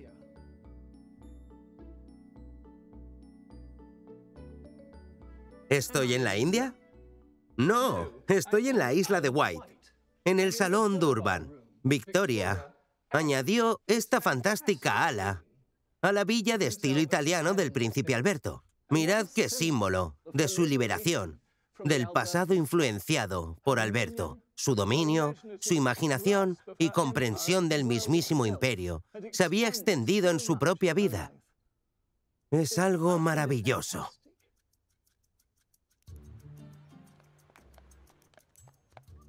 Aunque Victoria nunca había visitado la India, sentía mucho afecto por sus gentes. Prefería mucho más escuchar exóticos cuentos de la India que tener que hablar con sus ilustrados políticos. Así que decidieron darle a su año de jubileo un toque indio, y para ello le enviaron 2 sirvientes indios de Agra. Uno de ellos resultó ser su último gran amigo. Se llamaba Abdul Karim y tenía 24 años. Se le contrató como un simple lacayo, pero llegó a ser la nueva figura masculina objeto del cariño de Victoria. Abdul Karim, mucho más delgado, alto y con un rostro hermoso y sobrio. A Victoria le encantaba la compañía de Abdul Karim, y por los pasillos de la casa Osborne flotaban los deliciosos aromas de las especias que él trajo desde Agra: canela, clavo, cúrcuma, comino, nuez moscada, que mitigaban la peste de la col hervida y del cordero. Aquí está. Abdul Karim trajo consigo la India con sus colores y esplendor, algo que Victoria acogió de todo corazón en su corte. Shravani Basu es la autora de un superventa sobre Abdul Karim y la reina Victoria. Estaba casado, no como Brown. Estaba casado y su esposa vino también a la corte. La llamaban señora Karim, siempre con su velo. Y como buena familia india, Karim se trajo a su madre y también a su suegra. Así que había unas cuantas mujeres musulmanas vestidas con burka alrededor del trono, por así decirlo. La reina estaba entusiasmada. Dijo que eran las primeras damas de purdah de la corte. Victoria actuaba con decisión cuando le gustaba un sirviente. Abdul fue nombrado Munshi, es decir, el maestro de indio de la reina. Quería aprender sobre la gente común de la India. Era muy importante para ella aprender el idioma. Él le enseñaba expresiones comunes y ella las usaba para lucirse. Le encantaba. Si respondía a una sirvienta india, lo hacía en hindú como si nada. ¿Qué expresiones prácticas le enseñó? Cosas corrientes como el té está muy caliente o el huevo no está bien hervido. Pero también otras cosas muy interesantes como voy a echar de menos al Munshi o abrázame. ¿A qué viene eso? Es muy cariñoso, ¿no? ¿Crees que lo abrazó? Imagino. Era una relación con muchas facetas. Como madre-hijo, abuela-nieto, era el mejor amigo. Y además a Victoria le gustaba tener a un hombre fuerte a su lado. Se ve la tendencia. John Brown medía 1,80, era fuerte, la cuidaba. Y con Abdul Karim igual, casi 1,90, siempre a su lado, cuidándola. Ese elemento físico sensual era definitivamente parte de la relación. Eso es muy revelador. A nadie en la corte le gustaba el Munshi. Lo veían como un John Brown con turbante. Pero Victoria parecía no darse cuenta, o quizás prefirió ignorar esos sentimientos esnovistas y racistas hacia él. En una carta a Vicky, se deshacía en halagos. Es tan bueno y amable y comprensivo. No puedo pedir más. Es un verdadero consuelo para mí, una influencia muy buena para los demás. Si Abdul Karim quiere una cosa, se la concede. Quiere una buena habitación, se la da. le da la habitación de John Brown y todo el mundo lo nota. Le da un carruaje propio para que pase por Balmoral. Le da vacaciones en la India. ¿Y qué actitud tenía el resto de la corte hacia Abdul? Tan pronto como comenzó a recibir esas atenciones, empezó también el resentimiento. Y la reina los acusa constantemente de racistas y además insiste en que deben comportarse cortésmente, cosa que no hacen. Claro, el Munshi se lo busca porque es un poco arrogante y creído. Va dándose aires, va de jefe de los otros sirvientes, pero es la posición que le han dado. A Victoria parecía no importarle el malestar que crecía en la corte. No estaba dispuesta a renunciar al cariño de su nuevo mejor amigo. Y un acto descarado de favoritismo en junio de 1890 indignó aún más a su familia. Mientras subía al carruaje, la reina perdió un broche. Un sirviente dijo haber visto al cuñado de Abdul Karim, Hurmet Ali, por allí en el momento del incidente. Alguien dijo a la señora Tuck, la dama que vestía a la reina, que Ali recogió el broche y lo vendió a unos joyeros en Windsor. Y tenían una nota del joyero para demostrarlo. La reina estaba furiosa, pero no con el ladrón, sino con la señora Tuck. Dijo que en la India era perfectamente normal recoger algo del suelo aunque no fuera tuyo y que no se consideraba deshonesto, y para rematarlo dijo: ¿es esto lo que los ingleses llamáis justicia? Los ingleses, viniendo de la reina que escapó a Alemania cuando las cosas se pusieron feas, aunque había pasado los últimos 50 años en el trono, demostró que nunca se sintió como en casa en Gran Bretaña. Igual que a otros miembros de la corte, al doctor Reed no le gustaba que la reina pasara tanto tiempo con el Munshi, especialmente porque no tenía muy buena salud. Él tenía que cuidar del Munshi, y muchas veces hasta la medianoche, y ya no sabía qué hacer. La reina fue varias veces a verlo a su habitación y acarició su mano. Mientras recibía clases de indio, le acariciaba el cuello y le alisaba las almohadas. No quiero ser indiscreto, pero ¿qué le pasaba al pobre Munshi? Bueno, primero tuvo sarna, pero ya estaba mejor. Esto fue un gran absceso en el cuello. ¿Cómo se llevaba Reed con el Munshi? A Reid no le gustaba el Munshi para nada. Creía que era un sinvergüenza. No trataba bien a los otros indios y se creía muy superior a todos los demás. ¿Entiende usted que vio la reina en el Munshi? Porque Reed no lo entendía, ¿verdad? No. Creo que él era exótico y era un símbolo de la India. Victoria, sin darse cuenta de los convencionalismos, ignoró las quejas de los miembros de la corte. Pero todo se complicó el día en que insistió en llevarse al Munshi en un viaje anual a la soleada Riviera.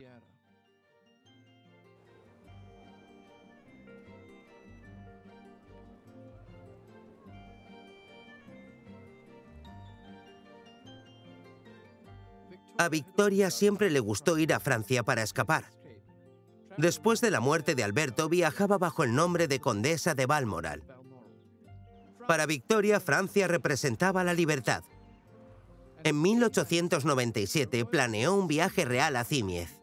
Iba a alojarse en el nuevo y lujoso Hotel Excelsior con unas impresionantes vistas del Mediterráneo. Fuimos en carro por la ciudad, por el Promenade de Sanglais, cerca del mar, que tenía un profundo color azul, muy bonito. Pero los planes estaban a punto de torcerse. Estaba a punto de estallar una riña monumental en la casa, debido a que el doctor Reed dijo a todos, sin ninguna consideración, que el pobre Munshi estaba sufriendo otra vez un episodio de gonorrea. Fue la excusa perfecta para decir que si el Munshi iba a Niza, ellos no irían, harían huelga. Esto desencadenó la madre de todos los berrinches. Escogen a la señorita Phipps para que le diga a la reina que si el Munshi va, nosotros no iremos. Vamos a renunciar en grupo. Es una revuelta. Y la reina se entera y empieza a gritar histérica. Se levanta, tira todo lo que hay en la mesa, cartas, tinteros, plumas, todo por los suelos. La señora Phipps se va de la sala en lágrimas y les cuenta a los demás lo sucedido. Al final, nadie renuncia y el Munsee viaja con la reina como siempre. Así que acaba ganando el Munsee. Y también una victoria para la reina. Pero refiriéndose a los paseos de Victoria con el Munsee por el famoso Promenade de Senglís de Niza, un periódico local lo describió como un simple sirviente. La reina estaba furiosa e insistió en que el periódico publicara una corrección diciendo que el Munsee era un hombre culto. Más que un sirviente, era su secretario indio, su maestro del idioma indio. Y, aún más, era el más importante personnage auprès de la reine. La reina siempre recalcó que debían respetar al Munsee. Recuerden que es mi secretario indio y que se le considera un caballero en mi séquito. A los ojos de Victoria, un caballero no era un rico terrateniente, sino alguien con cualidades admirables, sin importar su clase o raza. Me parece una de las cualidades más bonitas de Victoria, su total falta de snobismo y su desprecio por las restricciones sociales. Esta es la mujer que quedó supuestamente paralizada a los 42 años por la muerte de su esposo, pero que llegó a ser mucho más que la viuda vestida de luto.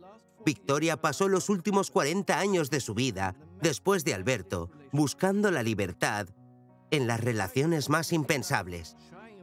Y a pesar de vivir una vida rehuyendo al público, se erigió como un icono de la época, la imagen del poder británico. 4 años antes de su muerte, las calles de Londres estaban repletas de gente celebrando su jubileo de diamante en 1897. Creo que nadie jamás ha recibido una ovación como la que recibí a lo largo de esos 10 kilómetros de calles. Los vítores eran ensordecedores y parecía que todos los rostros estaban llenos de júbilo. Victoria murió en enero de 1901, después de estar 63 años en el trono. Y más de un siglo después de su muerte, sus palabras todavía nos cautivan. Victoria dio instrucciones por escrito a su dama, la señora Tack, y al médico, el doctor Reed, detallando lo que quería que pusieran en el ataúd cuando muriera. Quería que pusieran la bata del príncipe consorte. Quería tener varias fotos de sus nietos y sirvientes favoritos. Y quería algunos mechones de su pelo. Quizás lo más significativo fue que quería tener en sus brazos una fotografía enmarcada de John Brown y en su dedo el anillo de bodas de la madre de Brown, que él le regaló. Al pasar por el mausoleo de Frogmore, que casi siempre está cerrado, se me hace raro pensar en que la reina yace ahí, rodeada de todos sus recuerdos. Quedaba el recuerdo de una reina, dramática tanto en vida como ahora en muerte. Pero fue un recuerdo que, lamentablemente, sus hijos no pudieron tolerar. Así que se eliminó todo rastro de los caprichos de la reina y se deportó al Munsee. Sus hijos trataron de cambiar la memoria de su madre destruyendo estatuas de John Brown, censurando sus diarios, quemando sus cartas. Pero muchas de sus palabras sobrevivieron. Y nos da un punto de vista fascinante sobre esta extraordinaria persona humana. Victoria superó la presión de un sistema político controlador en su infancia y luchó por el poder en su matrimonio con un hombre que la reprimió. Desde el dolor, resurgió como una mujer libre de viajar por el mundo de la política y entablar amistades sin límites. Y al hacerlo, llegó a ser una mujer que era de todo menos victoriana. En vez de ser formal y correcta, vivió la vida al máximo, sin juzgar por clase o color. Y al contrario de lo que se piensa, tuvo un gran sentido del humor. Si miramos a su estatua, vemos una persona rígida, formal, la reina emperatriz. Pero si escuchamos sus palabras, Victoria sigue viva.